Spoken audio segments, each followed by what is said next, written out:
오늘 또 이 예배를 드릴 때 하나님께서 우리에게 허락하여 주시는 은혜의 복을 누릴 수 있는 오늘 이 금요기도회가 될 수 있기를 주님의 이름으로 간절히 소망합니다.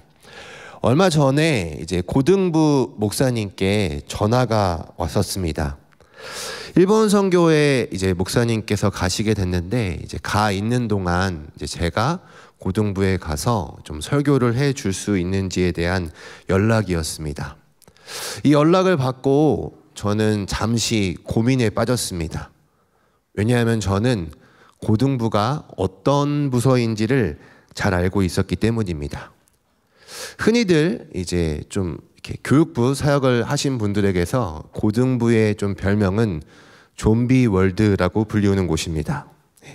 왜냐하면 이제 그곳에 가보게 되면 그들은 아무런 반응이 없다가 오늘 간식은 피자입니다 라는 광고를 들으면 그때같이 막 벌떼처럼 와 이렇게 일어나는 모습을 볼 수 있기 때문에 정말 그곳에 있지만 특이한 상황에서 반응을 보인다라고 해서 좀비 월드라고 부릅니다. 제가 존경하는 은사 목사님께서 저에게 이제 한 가지의 가르침을 주신 말씀이 있는데요. 목사는 절대로 정치를 하는 곳에 발을 붙여서는 안 된다. 그리고 하나님의 말씀을 전하는 곳이 있다면 목사는 어디든지 가야 한다라는 가르침을 주셨습니다. 근데 이제 이 고등부 목사님의 전화를 받았을 때 갑자기 이 은사 목사님의 말씀이 떠오르는 거예요. 이곳이 어떤 곳인지 아는데 목사님 좀 주일에 설교 좀 가능할까요? 라고 하는데 갑자기 이 말씀이 떠오르면서 예, 제가 가겠습니다 라고 하면서 두렵고 떨리는 마음으로 간다고 말씀을 드리고 고등부 예배로 갔습니다. 고등부 예배를 가기 전에 저에게는 이제 굉장히 두렵고 떨리는 마음이 있었습니다. 이 좀비 월드를 내가 어떻게 맞이해야 될까? 근데 이 마음이 이제 크게 반전으로 달라졌습니다. 제가 고등부 예배에 가서 이제 저희 교회, 삼일교회인 이제 고등부 예배에 가서 놀란 점이 두 가지가 있는데요. 첫 번째로는 이제 그 예배에 갔는데 고등부 예배인데 아이들이 찬양 시간에 율동을 하는 거예요. 별로 안 놀라시죠, 그죠? 근데 별로 지금 막 그게 왜 막 이런 표정으로 저를 바라보시는데 고등부 아이들이 예배에 와서 수련회도 아닌 주일 예배에 율동을 한다는 건 맞는 비유인지 모르겠지만 거의 예수님이 물을 포도주로 바꾸신 거와 같은 일이지 않을까라고 저는 생각합니다. 주일 예배인데 막 애들이 갑자기 앞에 나와서 율동을 하면서 찬양을 하는 걸 보면서 깜짝 놀랐습니다. 어떻게 고등부 예배에서 이런 모습을 볼 수 있을까? 너무 놀랐는데 또 두 번째로 제가 놀랐던 점은 무엇이냐면 예배를 갔는데 예배가 시작하기 전에 앞에 있는 이제 예배 인도자는 선생님께서 이제 고등부 아이들을 데리고 기도로 예배를 시작하시는 거예요. 또 별로 안 놀라시네요. 예. 근데 저는 지금 이제 삼일교회에서 청년일부 3지인을 담당하며 사역을 하고 있습니다. 네, 뭐 저희 지금 진원들이 안 온 것 같긴 한데요, 명절이어서. 예. 근데 제가 봐도 저희 진원들 이렇게 막 예배 때 보면은 기도 안 합니다. 예. 예배 시작하기 전에 물론 기도하는 지체들도 있겠지만 대다수는 막 떠들기 바쁘죠. 막 어떻게 지냈냐, 뭐 잘 지냈냐, 옆에 있는 친구 인사하고 뒤에 있는 친구 인사하고 인사하기 바쁜데 고등부 애들이 예배에 와서 기도로 예배를 시작한다는 것은 저에게 너무나 큰 충격이었어요. 그래서 사실 가기 전에는 막 두려움이 있었는데 내가 이 좀비 월드를 어떻게 맞서야 하나, 이 어둠의 이 오로라를 우리가 어떻게 뚫고 나가야 되나 이런 두려움이 있었는데 오히려 막 예배를 드리고 같이 설교 말씀을 전하면서 너무 은혜롭다. 내가 이 예배 가운데 너무 은혜를 누리고 있다라는 생각을 하면서 이 예배를 마치고 돌아왔던 기억이 있습니다. 사실 저희 교회가 참 감사한 제목이고 너무나 좋은 환경 가운데 놓여 있다고 저는 생각합니다. 하지만 반면에 저희 교회는 그렇지만 한국 교회가 처해져 있는 다음 세대의 현실은 어떠할까요? 점차적으로 봤을 때 사실 한국 교회의 다음 세대의 현실이 그렇게 좋다고는 말씀을 드릴 수가 없는 것 같습니다. 저를 어떻게 보실지 모르겠지만 저는 이제 대학부 학번이 05학번입니다. 예, 좀 다들 이렇게 막 기하뚱하시네요. 예. 제가 이제 05학번인데요. 이제 05학번에 총신대학교 신학과를 이제 입학을 해서 학교를 다녔습니다. 처음에 이제 총신대학교 신학과에 이제 들어가서 막 학교 수업을 듣고 이제 선배들과 알게 됐는데, 어떤 한 선배가 저에게 그런 말씀을 하시더라고요. 이제 앞으로 너는 목회자의 길을 걸어갈 사람인데, 목회자에게 제일 중요한 거는 목회 철학이다. 그래서 목회 철학을 지금부터 고민해보고 생각해봐야 된다. 이 대학교 1학년 때 굉장히 어려운 질문을 던진 거죠. 근데 또 이제 저는 이제 1학년 막 불붙은 나이에, 그러면 내가 어떤 목회 철학을 가져야 될까? 어떤 목회관을 가져야 될까 해서 그때부터 열심히 막 교회들의 주보를 살펴보고 교회들의 홈페이지에 들어가서 교회가 가지고 있는 목회적인 철학은 무엇일까? 목회적인 관은 무엇일까를 살펴보기를 시작했습니다. 근데 이 05년 때부터 많은 교회들이 이제 교회들마다 가지고 있는 여러 가지의 슬로건들이 있잖아요. 근데 항상 교회들마다 꼭 가지고 있고 들어갔던 슬로건의 용어 중에 하나는 뭐였냐면 바로 다음 세대였습니다. 05년도부터 항상 다음 세대를 키우는 교회, 다음 세대를 세우는 교회, 다음 세대가 자라가는 교회라는 문구들이 모든 교회들마다 다 항상 존재했어요. 근데 05년도부터 그러한 슬로건이 있었잖아요. 근데 지금 이제 거의 조금 이렇게 뭐 과장해서 말하자면 약 20년의 시간이 흘렀습니다. 이제 대략적으로 제 나이를 짐작하실 수 있으시겠죠? 네. 대략 약 20년 정도의 시간이 흘렀는데, 그럼 이 05년 때부터 다음 세대를 강조하고 다음 세대가 중요하다고, 이 다음 세대를 세우자고 많은 교회들이 이야기를 하고 주장했는데, 그렇다면 지금의 현실은 어떠할까요? 참으로 안타까운 것은 제가 얼마 전에 접한 신문 기사 중에 한 기사는 다음 세대의 골든타임을 우리는 놓쳤다라고 이야기합니다.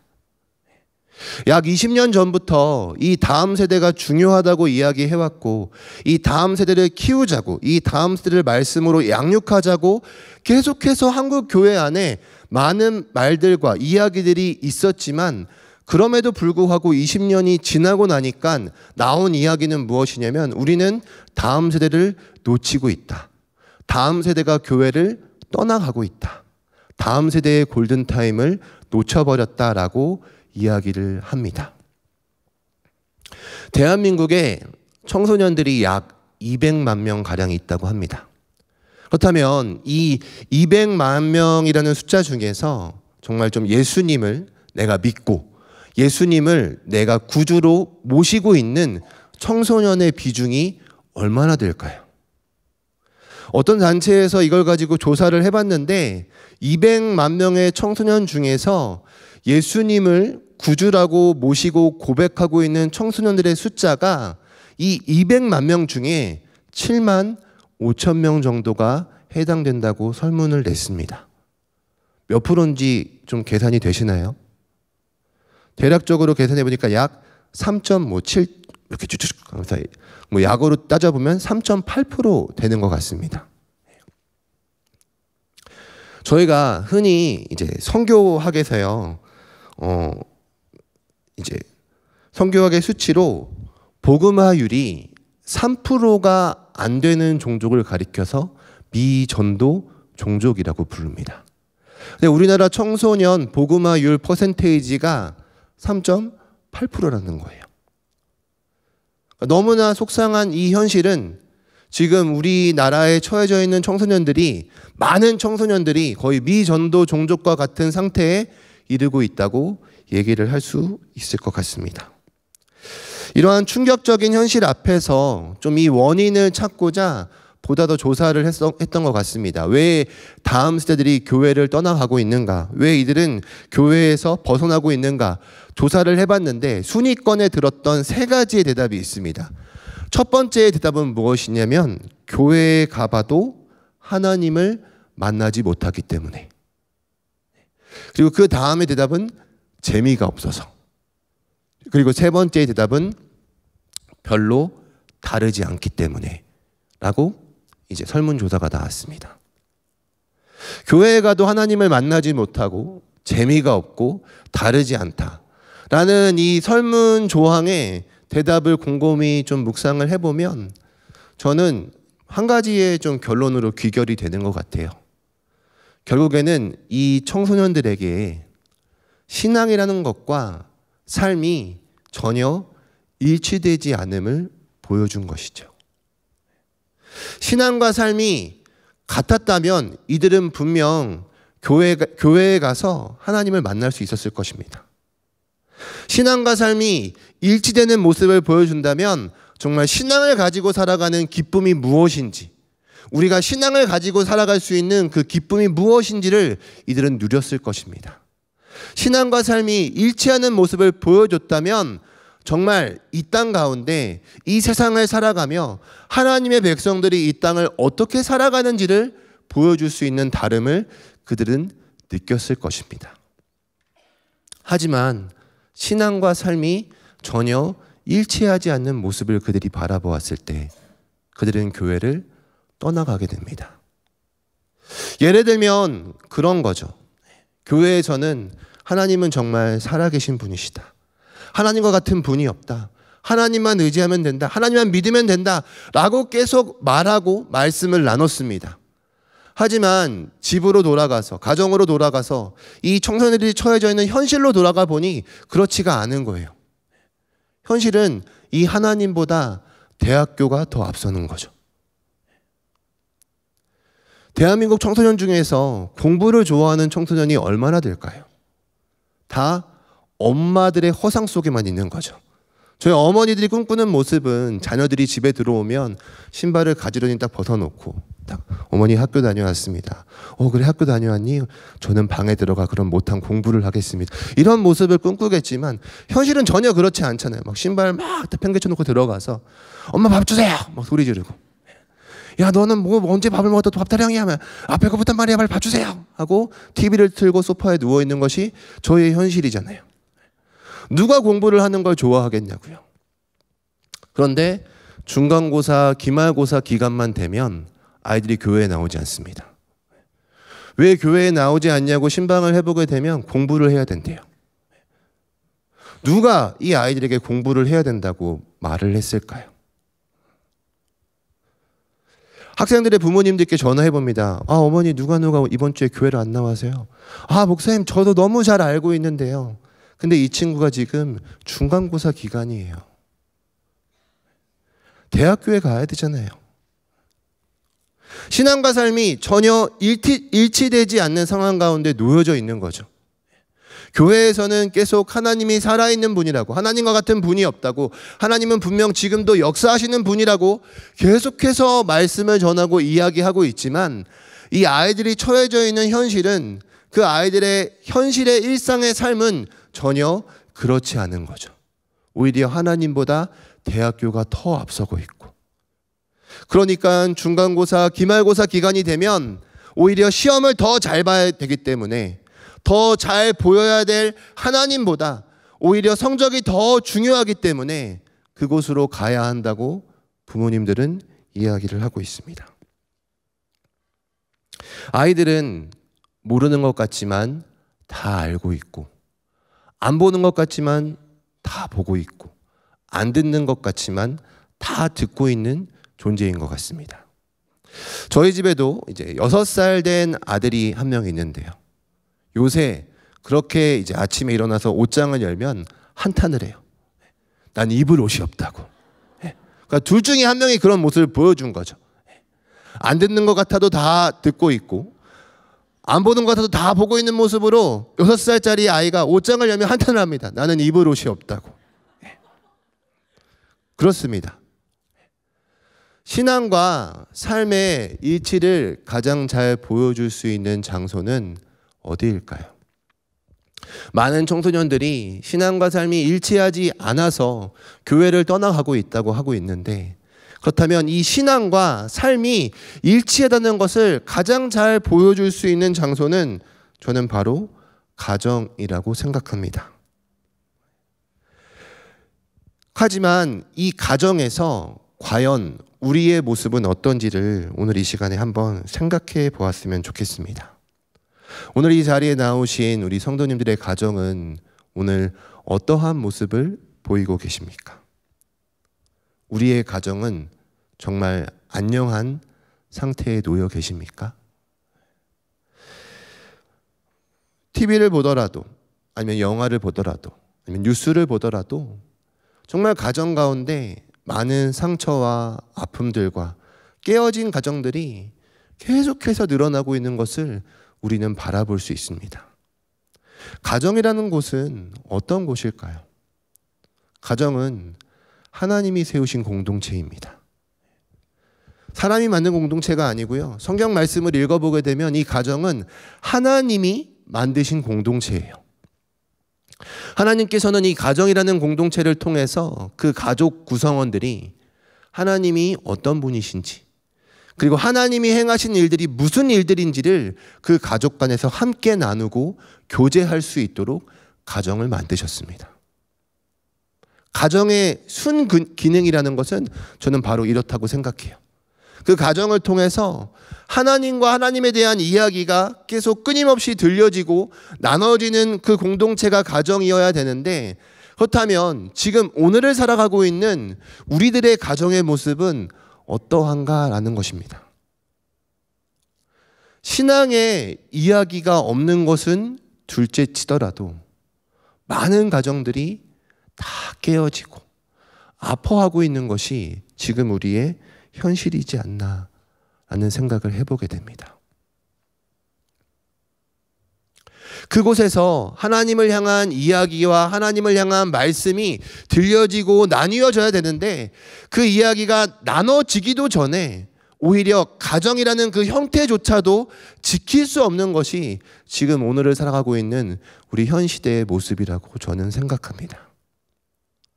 그런 우리에게 오늘 이 말씀을 통해서 정말 하나님께서 말씀하시는 가정이라는 것은 어떠한 모습인지, 이 가정을 함께 고민해보고 또 이 가정을 함께 생각해 볼 수 있는 오늘 이 기도의 시간이 될 수 있기를 소망합니다. 사실 이 성경은 가정을 매우 우리가 생각하는 것보다 훨씬 더 중요하게 말씀하고 있습니다. 조금 더 과장해서 표현해 보자면 성경은 구약부터 신약까지 항상 가정에 대한 이야기로 저는 나오고 있다고 생각합니다. 한번 성경 말씀을 펴보시면 창세기에 하나님께서 먼저 이제 온 우주 만물을 창조하시고 사람을 창조하십니다. 하나님의 형상으로 이 사람을 창조하시고 이 사람을 통해서 남자와 여자를 만드시고 둘이 연합하여 한 몸을 이루게 하시며 가정을 이루게 하십니다. 근데 문제는 사람에게 죄가 시작이 되었죠. 죄로 인해서 타락되었고 죄로 인해서 망가지게 되었습니다. 그래서 하나님께서는 이 죄로 인해서 망가진 이 세상과 우리의 모습들을 구원하기 위해 한 사람을 선택하셨습니다. 그게 바로 구약 창세기에 나오고 있는 아브라함이죠. 그 이후로 구약은 쭉 아브라함의 가정의 이야기가 우리들에게 소개되고 있습니다.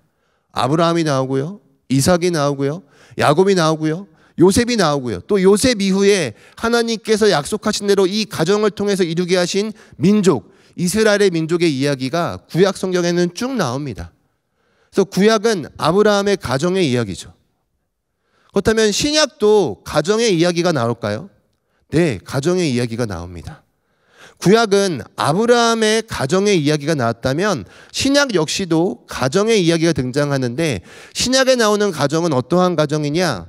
예수 그리스도를 통해서 이제 하나로 묶여진 하늘 가족이 된 교회의 이야기가 신약 성경에는 등장합니다.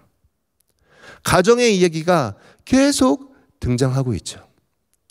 성경 말씀을 읽다 보면 하나님께서는 이 성경 속에서 두 가지의 공동체를 만드셨습니다. 하나는 교회입니다. 예수 그리스도를 통해서 예수 그리스도를 머리로 하여 연합되어져 있는 모임, 그 공동체, 하나님께서 부르신 자들이 함께 모여있는 교회를 하나님께서는 이루게 하십니다. 그리고 또 하나는 바로 가정입니다. 하나님은 가정을 세우셨습니다. 가정을 이루게 하셨습니다. 하지만 지금 우리가 처해져 있는 이 현실 가운데 가정의 모습은 너무나 처참하리란 만큼, 이런 말이 죄송하지만 너무나 무참하게 무너져 있는 것이 오늘 우리의 가정의 모습입니다. 이런 우리에게 오늘 에베소서 함께 읽었던 이 말씀은 우리의 가정이 어떻게 회복되어야 되는지, 어떻게 세워져야 되는지를 우리에게 말씀해 주고 있습니다. 에베소서 말씀을 보게 되면 이제 에베소서의 말씀은 사실 굉장히 어렵습니다. 저도 설교를 준비하면서 이 말씀을 계속 읽고 또 연구하고 말씀을 살펴보았는데 말씀이 쉽지가 않죠. 그래서 많은 설교자들이 이 본문을 가지고 이 에베소서라는 말씀을 가지고 많은 말씀들을 전했고요.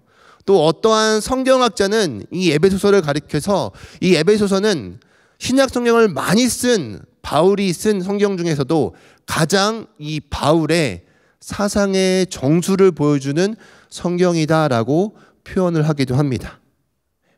그리고 실제로도 저희 교회 홈페이지에 들어가 보시면 제가 정말로 사랑하고 존경하는 저희 목사님께서도 이 에베소서를 이제 22년도에 강해 설교를 하셨습니다.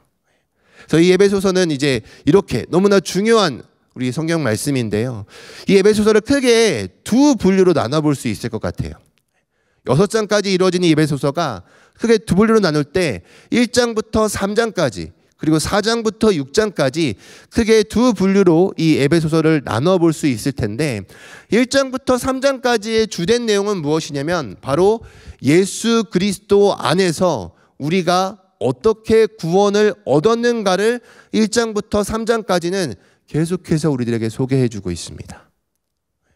그래서 우리의 모습은 정말 죄 가운데 죽을 본질상 진노의 자녀들이었지만 그럼에도 불구하고 그리스도 예수 안에서 우리가 어떻게 구원을 받았는지 그 구원을 1장부터 3장까지 우리에게 소개해 주고 있습니다. 그렇다면 4장부터 6장까지는 어떠한 내용이 등장하고 있는가? 1장부터 3장까지는 우리가 어떻게 구원을 받았는가를 이야기하고 있다면 4장부터 6장까지는 예수 그리스도 안에서 구원받은 우리가 이제는 어떻게 그에 마땅한 합당한 삶을 살아낼 것인가를 우리들에게 보여주고 있습니다. 그래서 한번 좀 말씀을 봤으면 좋겠는데요. 우리 에베소서 4장 우리 22절에서 24절의 말씀입니다. 에베소서 4장 22절에서 24절의 말씀 우리 같이 한번 읽어보겠습니다. 시작.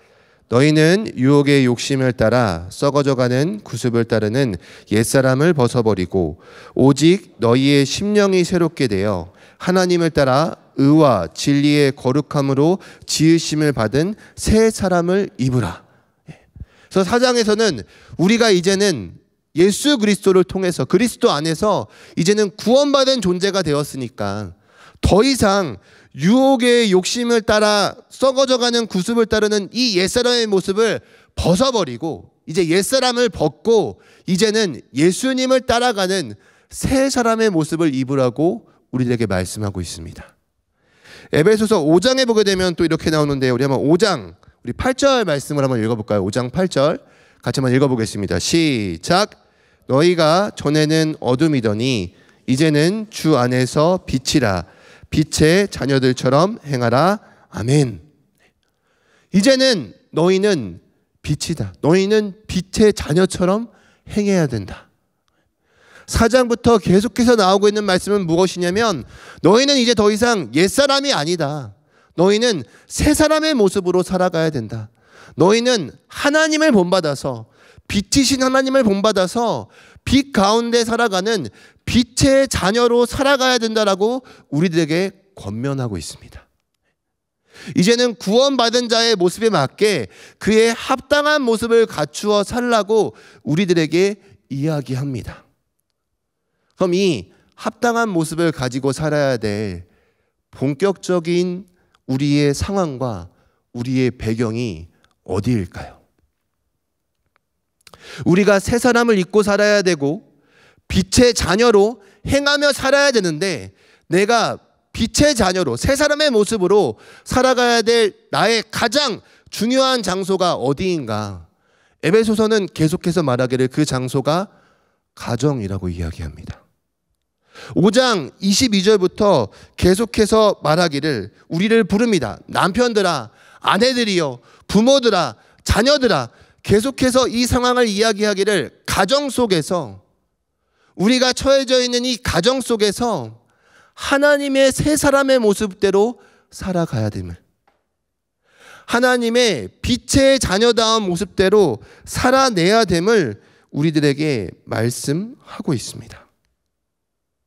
우리는 물론 우리가 처해져 있는 상황 가운데, 내가 가는 회사 속에서, 학교 속에서, 내가 만나고 있는 많은 사람들 속에서 하나님의 자녀다운 새 사람의 모습을 보여줘야 합니다. 그 모습을 나타내셔야 합니다. 그걸 나타내지 말라는 것이 아닙니다. 나타내셔야 하는데, 그 모든 장소와 상황들 중에서 가장 제일 중요한 장소, 반드시 내가 빛의 자녀의 모습을, 새 사람의 모습을 보여줘야 할 장소, 그 장소는 바로 가정이라는 것입니다. 사랑하는 성도 여러분, 오늘 여러분들은 가정 속에서 어떠한 모습을 보여주고 계십니까? 오늘 여러분들은 가정 속에서 어떠한 모습으로 살아가고 있으십니까? 오늘 말씀해 보니까 이렇게 나옵니다. 1절과 2절 말씀해 보니까, 자녀들아, 주 안에서 너희 부모에게 순종하라. 이것이 옳으니라. 내 아버지와 어머니를 공경하라. 이것은 약속이 있는 첫 계명이니. 흔히들 이제 이 말씀을 잘못 듣고 공경인데 공격으로 생각해서 부모를 공격하시는 분들이 계시는 것 같아요. 근데 그렇지 않습니다. 성경은 공경하라고 얘기합니다. 부모에게 순종하라고 말씀하고 있습니다. 근데 사실 부모를 공경한다는 것이, 부모님께 순종한다는 것은 교회 아닌 밖에서도 충분히 할 수 있는 말씀이지 않습니까? 우리가 가지고 있는 사상 중에 효에 대한 사상을 가지고만 얘기하더라도 부모에게 섬겨야 되고, 부모의 말씀을 잘 들어야 되고, 부모를 따라야 된다는 것은 맞는 말씀이죠. 오늘 성경에서 말하고 있는 것이 단순히 사회적으로, 관례적으로, 법적으로 내가 부모를 잘 따르고 부모의 말에 순종해라 라고 이야기하고 있는 것이 아니라, 오늘 1절 말씀해 보니까 이렇게 말씀합니다. 자녀들아, 주 안에서 너희 부모에게 순종하라. 부모에게 순종하라고 말씀하고 있는 가장 큰 이유는 무엇이냐면 바로 주 안에서, 예수 그리스도 안에서 순종하라는 것입니다. 그럼 반대로 부모들에게는 뭐라고 이야기하고 있습니까? 또 4절 말씀해 보니까 이렇게 나옵니다. 또 아비들아, 너희 자녀를 노엽게 하지 말고 오직 주의 교훈과 훈계로 양육하라. 양육해야죠. 자녀를 잘 키워내야죠. 그냥 키워내라고 말씀하시는 것이 아니라 주의 교훈과 훈계로 양육하라고 말씀하고 있습니다. 오늘 우리들이 지내고 있는 우리의 가정 속에서, 내가 만나고 있는 나의 가족들과의 관계 속에서 주 안에서 살아가는 삶의 모습을 보여주라고 말씀하고 있습니다. 사랑하는 성도 여러분, 명절이죠. 가족들을 만나셔야죠. 여러분들의 모습을 통해서, 여러분들의 행동을 통해서 주 안에서 여러분들의 부모님들을 대하실 수 있는 이 명절이 될 수 있기를 간절히 소망합니다. 자녀들을 대하실 때 이놈의 자식은 왜 취업도 안 하고 시집도 안 가고 장가도 안 가나, 그런 눈망울로 보시는 것이 아니라 주의 교훈과 훈계로 양육할 수 있는 우리 부모님들이 되실 수 있기를 주님의 이름으로 간절히 소망합니다. 예수 그리스도 안에서 하라는 이 말씀은 솔직히 말씀드리면 너무 어렵습니다. 때로는 내 속이 터져나가는 것 같습니다. 제가 아이를 키워보기 전까지는 잘 몰랐습니다. 사람은 경험을 해봐야지만 아는 것 같더라고요. 제가 아이를 키우기 전까지만 하더라도 왜 이렇게 부모님들께서 자녀들을 신앙의 교육을 안 해주시는지. 이 자녀를 주 안에서 키워내야 되는데 왜 이렇게 신앙 교육을 안 해주시고 신경을 안 써주시는지 마음이 많이 속상한 적이 많았습니다. 근데 제가 키워보니까 알겠더라고요. 쉽지가 않습니다. 귀엽지만 마냥 귀엽진 않아요. 한 번은 너무 힘이 들어서 저희 어머니께 전화를 걸어가지고 물어봤습니다. 엄마는 나를 왜 안 버렸냐고. 엄마는 도대체 나를 버리고 싶었던 적이 없었냐고 이렇게 물었던 적이 있습니다. 하지만 그럼에도 불구하고 우리는 주 안에서 주의 교훈으로 행해야 합니다. 나의 자녀를 바라볼 때, 나의 부모님을 바라볼 때, 나의 배우자를 바라볼 때 우리는 예수님 안에서 그들을 바라보고 주님을 섬기듯 나의 가족들을 섬기며 바로 주님 안에서 살아가는 삶의 모습을 가정 안에서 보여주셔야 합니다. 우리가 선교회 시즌이 되면 가장 많이 듣는 말이 무엇인가요? 우리가 선교를 가는 것도 중요하고 선교지에서 복음을 전하는 것도 중요하지만 이 선교 이후에 일상의 선교를 살아가야 된다는 말을 참 많이 듣습니다. 저 역시도 그 말을 참 많이 합니다. 선교지에서 받았던 그 은혜를 기억하면서 선교지에서 누렸던 그 은혜를 기억하면서 이제는 하나님께서 우리에게 주셨던 이 일상의 삶 속에서 일상의 선교를 살아가라고 이야기합니다. 우리 성도님들께서 생각하시는 일상의 삶의 선교지는 어디이십니까? 어떤 분들에게는 그 선교지가 회사일 수도 있고 어떤 분들에게는 그 선교지가 내가 가는 학교일 수도 있습니다. 하지만 오늘 에베소서가 말하고 있는 우리 일상의 삶의 가장 중요한 선교지, 놓치지 말아야 될 가장 중요한 선교지는 바로 가정입니다. 내가 하나님의 구원을 받은 자의 마땅한 삶을 보여줘야 될 가장 중요한 장소, 그 장소를 오늘 말씀은 가정이라고 말씀하고 있습니다. 이 가정 속에서 주 안에서 살아낼 수 있는 저와 여러분들이 될 수 있기를 간절히 소망합니다. 우리는 우리의 가정을 세워야 합니다. 한국 교회가 정말 막 세계에서 보기 힘든 역사로 큰 부흥을 이루었습니다. 많은 부흥의 원동력을 조사하겠지만 만약 누군가가 그럴 일은 없겠지만 저에게 와서 한국 교회 부흥의 원동력이 뭐였습니까? 라고 물어본다면 저는 한치의 망설임도 없이 바로 한국 교회 학교 덕분이었습니다 라고 얘기하고 싶습니다. 제가 70년대, 80년대 이제 한국 교회 학교의 그 흑백 비디오 영상을 본 적이 있거든요. 근데 그 영상을 보면 정말 그 교육관에 발을 디딜 틈이 없더라고요. 걸어갈 수가 없었어요. 그 교육관을 빼곡히 많은 아이들이 차지하고 있었고 시간이 흘러서 이제 그 자리에 있었던 분들이 이제 한국 교회 안에 청장년이 되셨고 장년이 되면서 이 교회가 점점 성장하고 부흥하지 않았나라는 생각이 듭니다. 교회가 정말 많이 세워졌죠. 근데 반면에 하나님께서 세우신 두 가지의 공동체, 교회는 세워졌다면 우리의 가정은 어떠한 모습입니까? 교회는 이렇게 잘 세워지고 있고 교회는 이렇게 건강한 모습이 되어져 가고 있는데 지금 우리의 가정은 너무나 많이 무너져 내리고 있습니다. 이제 우리는 이 가정을 세워야 합니다. 주 안에서 우리의 가정을 회복하셔야 합니다. 얼마 전에 선교지에 가서 저희 선교대원들과 나눔을 했습니다. 선교지에 가면 참 많은 은혜들이 있는 것 같아요.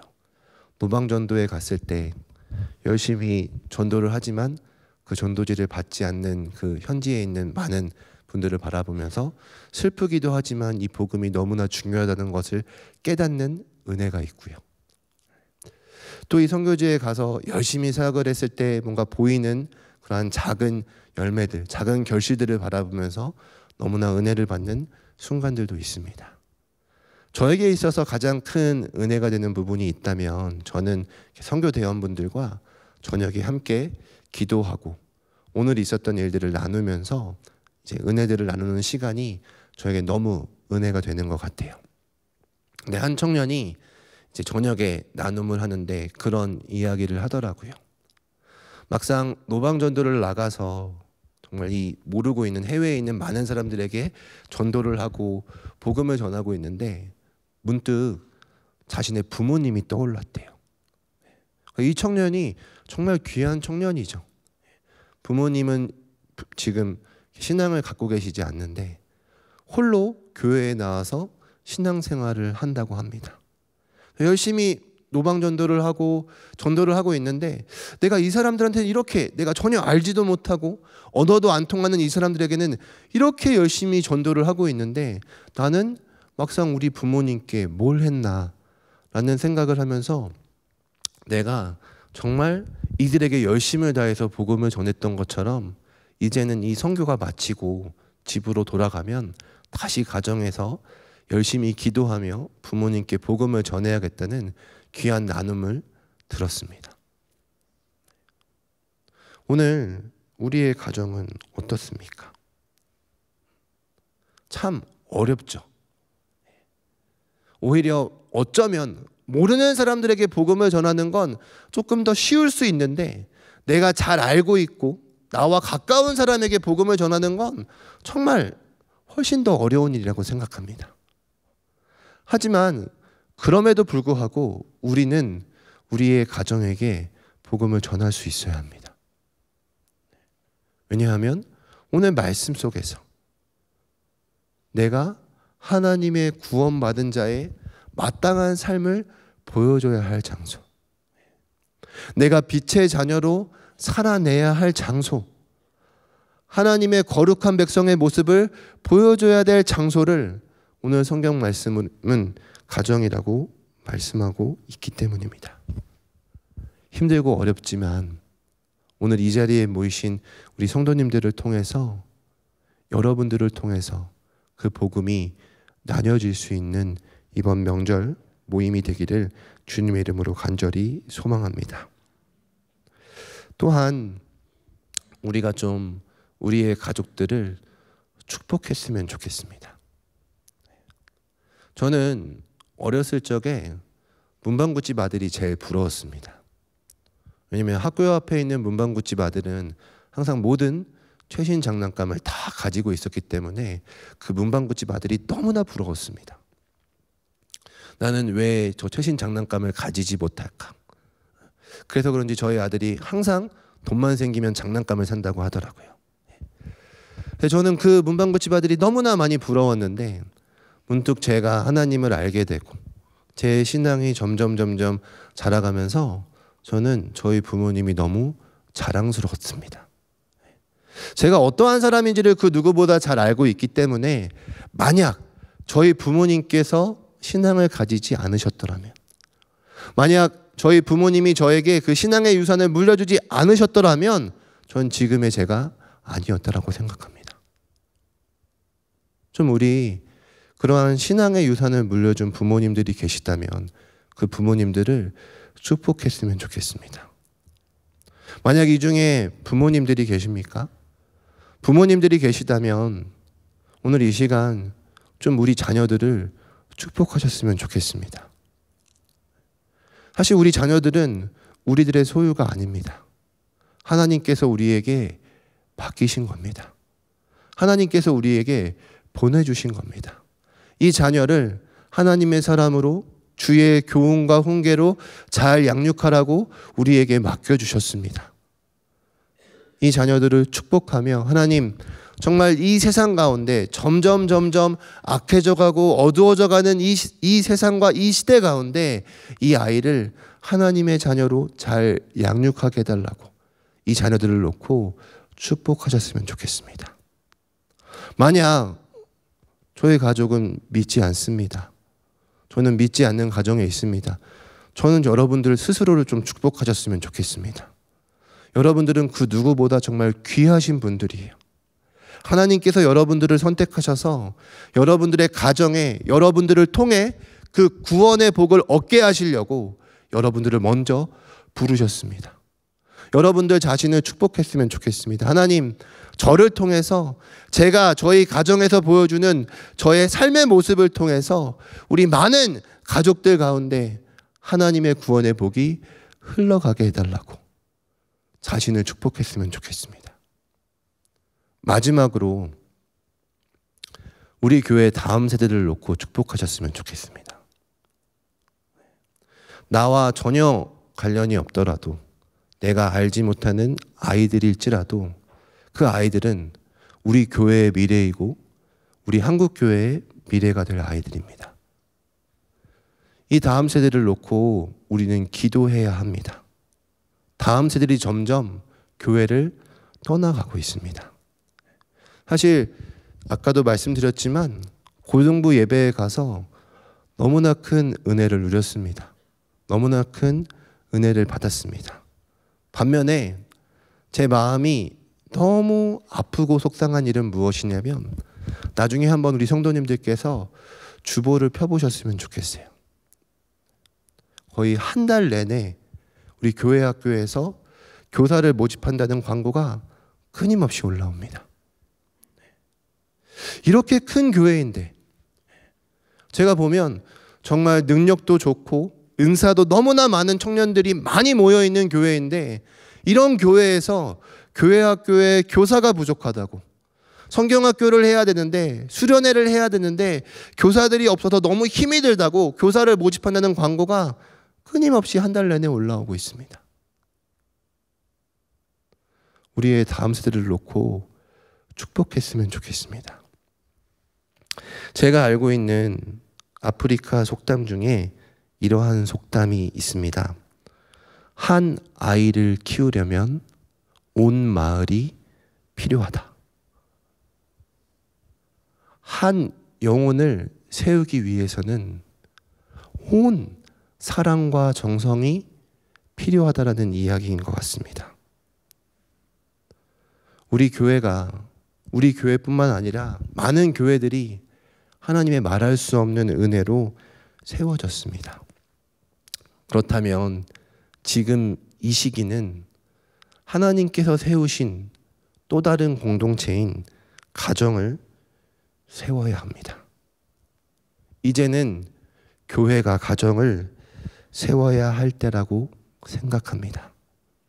우리가 가정을 세우고 다음 세대를 놓치는 것이 아닌 이 다음 세대를 키워나갈 수 있는 우리 교회, 우리 가정이 될 수 있기를 주님의 이름으로 간절히 소망합니다. 우리 함께 같이 찬양 부르며 좀 같이 기도하면 좋겠습니다. 우리 한번 창조의 아버지 함께 같이 찬양 부르시면서 나아가도록 하겠습니다.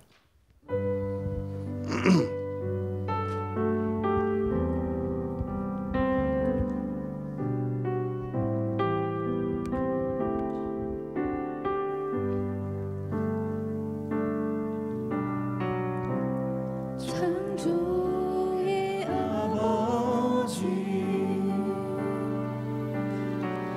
그 섭리 보이사 택하신 세대 일으키어 이 땅을 고치소서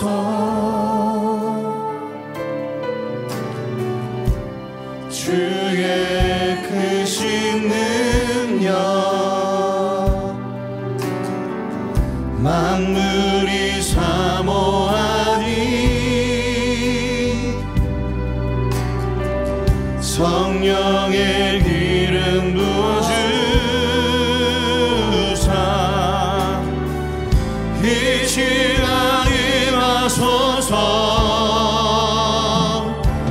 주 영광 여기 임하사 열방 향해 그리 비추소서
시간 우리 한번 같이 기도하실 때 우리 받은 말씀을 붙잡고 한번 같이 기도하며 나아가기를 소망합니다.